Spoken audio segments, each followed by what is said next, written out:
Ok អ្នកទាំងអស់គ្នាតើ IIVG ដូចទៅនឹង BPO ដែរឬទេសម្រាប់ IIVG គឺអត់ដូចទៅនឹង BPO ទេអ្នកទាំងអស់គ្នាអ្នកខ្លះគាត់យល់ច្រឡំថា BPO គឺជា IIVG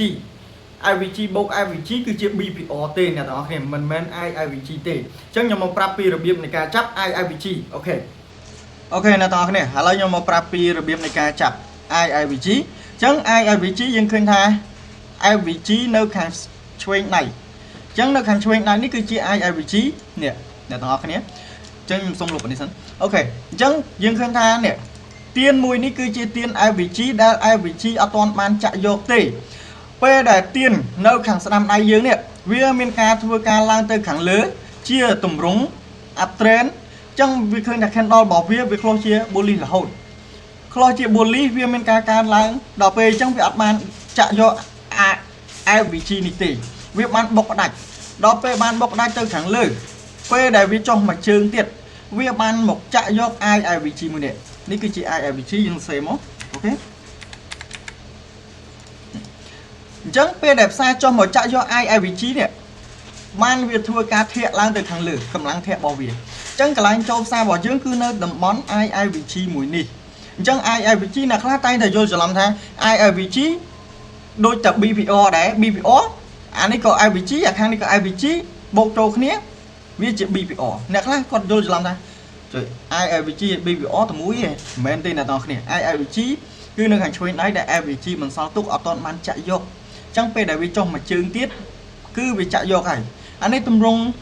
up trend នេះគឺជាទម្រង់ down trend ដូចតែគ្នាទេអ្នកទាំងអស់គ្នាវាគឺទៀនរបស់វានេះទៀននៅខាងឆ្វេងនេះគឺបានបន្សល់ IVG ហើយបានចុះមកផ្ដាច់IVG នឹងគឺអត់បានចាក់យកទេអញ្ចឹងវានឹងធ្វើការឡើងទៅខាងលើមកតង់ទៀតនឹងចាក់យក IIVG មួយនឹងបានធ្វើការតម្លាក់ខ្លួនមកអូខេ IIVG គឺយើងចាប់បែបហ្នឹងអញ្ចឹងសម្រាប់ទីផ្សារជាក់ស្ដែងខ្ញុំទៅចាប់ឲ្យអ្នកទាំងអស់គ្នាមើលអូខេអ្នកទាំងអស់គ្នាអញ្ចឹងខ្ញុំមកប្រាប់ពីរបៀបនៃការចាប់ IIVG នៅក្នុងក្រាបរបស់យើងអញ្ចឹងកន្លែងនេះគឺជា IIVG អ្នកទាំងអស់គ្នាឃើញ candle នេះហ៎